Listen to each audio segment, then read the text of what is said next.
Hello, boys and girls, and welcome back to the Literature Lighthouse. Today, I have a great book to share with you by an author by the name of Phil Vischer. Now, you might have heard Phil Vischer's name before if you've ever watched VeggieTales.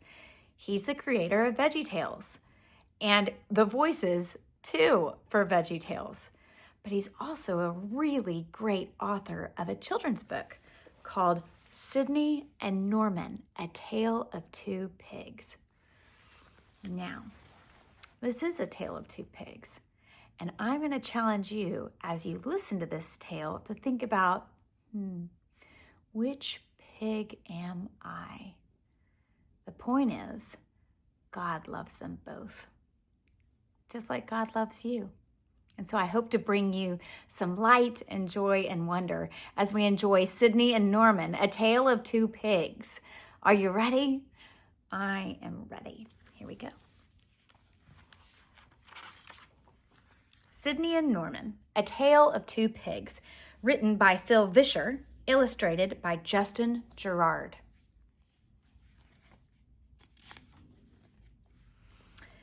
On a quiet street in a quiet town lived two pigs.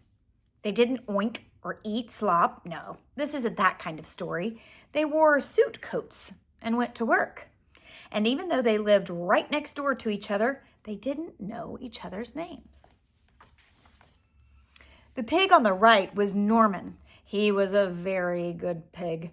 Rules and hard work had always come easily to him, and it showed. His house was neat and organized. He always looked his very best.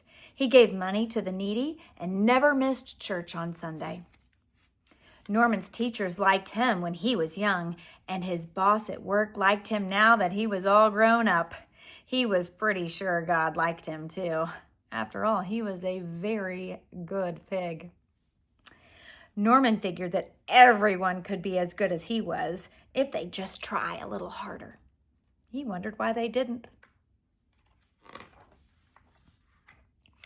The pig on the left was Sidney. Things didn't come quite as easily for Sidney. Rules and systems and schedules seemed, a bit slippery. One minute he thought he had gotten them, and then the next minute, whoops, where'd they go? He was forever running 10 minutes late and could never manage, no matter how hard he tried, to get his tie perfectly straight. Not like his neighbor. What was his name? Sidney got in trouble in school, which frustrated his teachers. He got in trouble at work, which frustrated his boss. He knew God was watching and figured he was pretty frustrated too. But most of all, Sidney frustrated Sidney. Why was everything so hard? And why couldn't he be more like, what was his name? Sidney felt broken. And some days that made it hard to get up in the morning. Some days, in fact, Sidney couldn't get up at all. Since Sidney was usually late and Norman was usually early, they very seldom saw each other, unless, that is, they happened to fetch their mail at the same time, which is exactly what happened one bright morning in October. Now, normally if Sidney saw Norman, he would look down and shuffle back inside. He was sure Norman was staring at his tie, or his hair, or the papers half stuck into his briefcase. He was sure Norman was looking down on him for being messy, which for the most part was absolutely correct. But this day, Norman didn't look at Sidney's tie, and Sidney didn't look away because they were both staring at the small, pale blue envelopes they had received in the mail. One was addressed to Norman, and the other to Sidney. Had someone invited them both to the same party? Eager to unravel the mystery, the two pigs opened the envelopes. Norman read, "Dear Norman," and Sidney read, "Dear Sidney," followed by, "I would like you to come visit me at 77 Elm Street next Tuesday at your convenience. I have something to tell you." They both glanced at the bottom of the page and read, sincerely, God. Sidney and Norman reread the invitations several times to make sure they had read them correctly. God wanted to talk to them on Tuesday? On Elm Street? Sidney panicked. Deep in his heart was a familiar feeling, the feeling he had felt when, as a young pig, his teacher had sent him to the principal's office. Terror, panic, doom. Norman smiled. He, too, felt a familiar feeling, the feeling he had felt when, as a young pig, he was called up in front of the school to receive an award. Anticipation, happiness, pride. Sidney taped the invitation to the inside of his front door so he wouldn't lose it. Norman entered the date neatly in his date book. Both pigs had trouble sleeping that night for very different reasons. Tuesday came. Norman awoke early, dressed, and headed down the street with a pale blue envelope firmly in hand. Just waking up, Sidney saw him pass by the window and rushed for the shower. Norman walked tall and proud. Others on the street noticed he looked a bit taller and more than a little puffier than usual that morning. His hair was neat and his tie extraordinarily straight, much straighter than anyone else's on the street. God would certainly be pleased. Norman found the address and went inside, greeting the woman at the front desk with his important voice.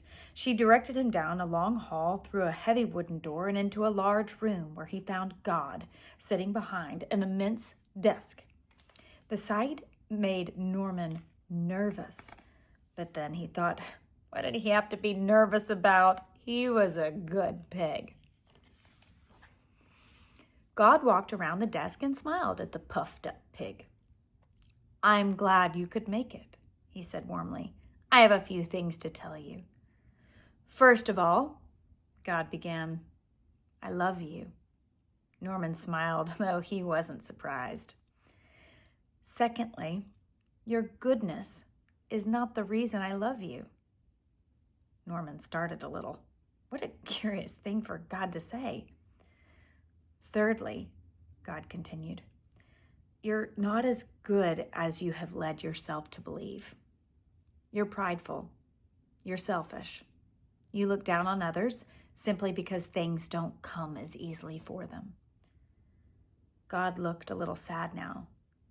I love them just as much as I love you. Don't look down on those I love. Then God smiled and returned to his desk. That is what I needed to tell you. Norman swallowed hard. That was the award? That was the commendation? Confused, he turned and ran down the hall, past the front desk, and back out into the street. His head was spinning. He felt dizzy. Was God finding fault with him? He was a good pig. He noticed his tie was off kilter and hurried to straighten it. Not perfect, but at least better than that fellow over there in the yellow jacket, or the guy in the blue, or any of the people for that matter. Then it hit him. He was looking down on those people, right then and right there, just like God had said, and he'd done it yesterday and the day before, 20 times a day at least. Norman's face grew hot. God was right. He was selfish. He was prideful. For the first time in his life, the good pig had to face the fact that he had been very, very bad. His pride and his goodness was his sin. He buried his face in his hands and hurried home, tears splashing on his neat gray suit. From his window, Sidney saw his neighbor return and froze in shock. Was he crying? Sidney couldn't breathe. Oh dear, if that's what a visit with God did to that guy, oh, he was doomed. Hands shaking, Sidney tried one more time to get his tie to lie just right. Why was it so hard? Now where was his hat? Not on the hook, of course. Oh, under the couch. Hat in hand, he peeled the pale blue envelope off the door and stepped outside. A bird was singing that morning, but Sidney didn't hear it. The sun was shining brightly, but Sidney didn't hear it. But Sidney didn't see it. Doomed, he thought. Doomed. Sidney trudged down the sidewalk and suddenly was back in school.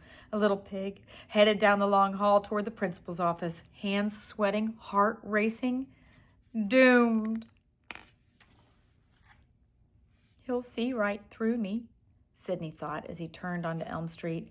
My messes, my mistakes, everything. And then he was there. Though he had walked as slowly as he could, he was there. Sidney stepped inside. He tried to say something to the woman at the front desk, but found he couldn't speak. She smiled and motioned him to a heavy wooden door down the hall. He gulped. A few moments later, he stood before the door. He wanted to run away. He wanted to hide, but there was no place to go and nothing to hide behind. So, hat in hand, he pushed open the door and slipped inside. And there, behind the desk, was God. Sidney gulped again. I'm glad you could come, God said, smiling. Sidney tried to respond, but he couldn't make a noise. I want to tell you something, God continued as he came around the desk. Sidney glanced around nervously. Maybe if he apologized. First of all, God began, I love you. Sidney startled, surprised. Secondly, God continued in a quieter voice, I love you. Sidney was gripping his hat a little less tightly now. And thirdly, God paused, very close to Sidney. I love you. The look in God's eyes warmed Sidney right down to his toes. That is what I wanted to tell you, God said, as he stepped back toward his desk, still smiling. Sidney stood frozen for a moment. Then, realizing God had finished, he turned and ran quickly from the room. I don't understand, he said aloud when he reached the street. Didn't he see me? Didn't he see who I am? It didn't make sense. Then it occurred to Sidney. I did it. I fooled him. Sidney looked at the others on the street, smiling. Yes, that must be it. I looked good when it was most important, and he bought it. And just then, Sidney caught his reflection in a store window. His hair was rumpled, his tie off kilter as usual, sported a large toothpaste stain. His smile vanished. That couldn't be it. He couldn't have fooled anybody, not looking like that. Sidney was confused. There was only one other possibility, that God just loved him, exactly like he was, messes and all. Sidney felt the warmth he had seen in God's eyes welling up inside him again. Others on the street would later talk about the small, messy pig that they saw that day that appeared to be, well, glowing. All the way home, Sidney looked for words to tell everyone what he was feeling, but all he found were tears. Happy tears. Lots of them. The next day, two pigs emerged from their homes on a bright, crisp October morning and looked at each other. The pig on the left, named Sidney, who seemed a bit taller than before, looked at his neighbor's neat, straight tie and clean clothes and smiled. The pig on the right, named Norman, who seemed ever so slightly less puffy, looked at his neighbor's crooked tie and rumpled hair and smiled. It was a real smile, too, the kind that comes from deep inside, the kind he hadn't smiled in a long, long time. Sidney and Norman became good friends. There were still mornings now and then when Norman would wake up feeling a little puffy, but all he had to do was remember what he had learned at 77 Elm Street. then the puffiness would quickly vanish and his real smile would return. And as for Sidney, he still had his share of messes, though not as many as before. And there were still a few days when he wasn't quite sure he could get up in the morning. But if you stood outside his window on one of those days, this is what you'd hear. First of all, he loves me. Secondly, he loves me. And thirdly, he loves me. And that was all it took. That was the fabulous Sidney and Norman, A Tale of Two Pigs. I hope you enjoyed listening to it as much as I enjoyed reading it to you. And I hope you learned something, maybe a little bit of how much God loves you and how much God loves your friends and your neighbors too. And I hope you have a wonderful, wonderful day. Bye-bye.